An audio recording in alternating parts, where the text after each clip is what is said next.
What's up everybody, my name is Mark and today it's hot.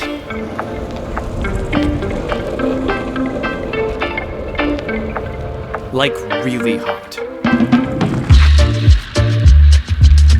I'm not gonna lie, I love the heat and I'm totally gonna use this beautiful morning as an excuse to do some shooting, but one very important thing before I start.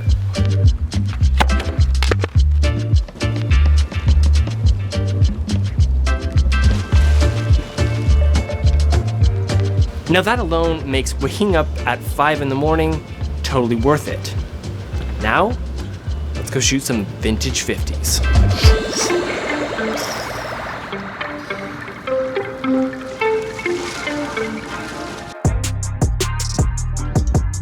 In today's video, I'm going to be talking about 3 vintage Nifty 50mm lenses that you can find for under $150. It's the 50-50-50 split. Does that make sense? I'll break down the basics of each lens and show you some image examples through the various f-stop settings so you can see what you get for your money. Now ultimately, I'd love to know what lens you guys think performs the best. So if you have an opinion on the matter, leave a comment down below. I practically live down there, so I'm happy to read and respond to what you guys have to say. The first lens I'm going to be shooting with today is the Pentacon 50mm 1.8. This lens is an M42 mount and is an all-metal and glass build with an aperture range of f1.8 to f16. The Pentacon 1.8 50mm is one of the most affordable vintage prime lenses you can get.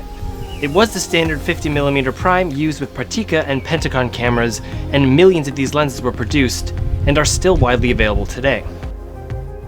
Priced online between $30 and $60, it offers a lot of value for the money.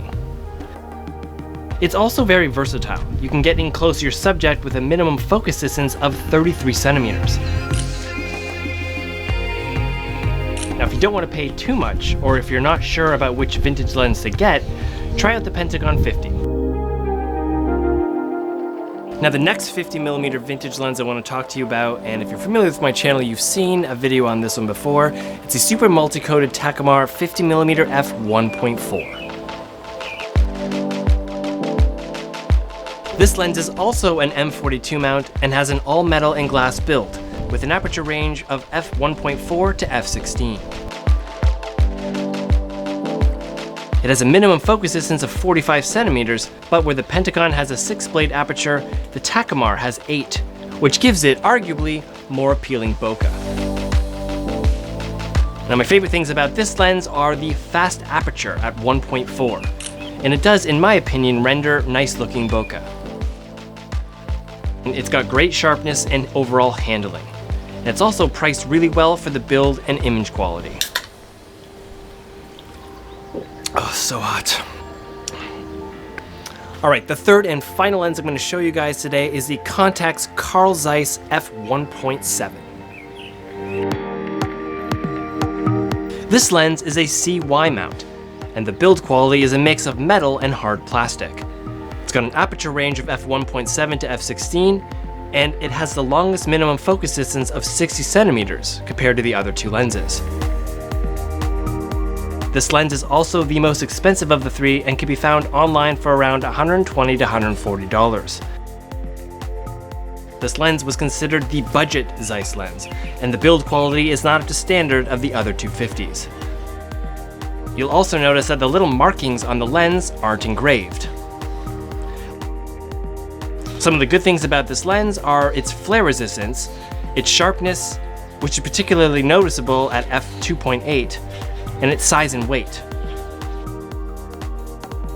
Now, because the look and image quality of a lens can be very subjective, I'd love to know your guys' thoughts on how you think these lenses perform.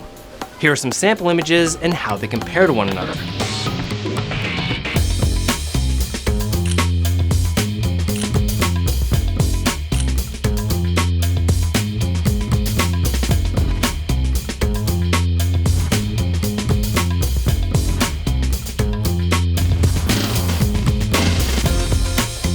Now the Pentagon 50mm 1.8 was my grandfather's lens. It was also the first lens that I actually adapted to my mirrorless camera, and I was blown away by the results. So this lens actually has a lot of sentimental value to me.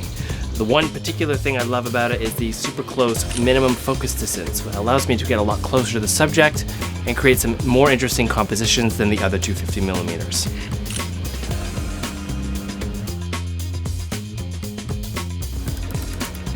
Now, the Contax Carl Zeiss 50mm was actually the first vintage lens purchase I made. I got a pretty good deal on it, and it came with the adapter, so still pretty happy with this one. I don't use it as much as I probably should, but that's probably because of the super multi-coated TAC Amar 50. The super multi-coated Pentax 50 1.4 is still my all-time favorite 50mm vintage lens. The build quality, optical quality on this lens leaves really nothing left to be desired.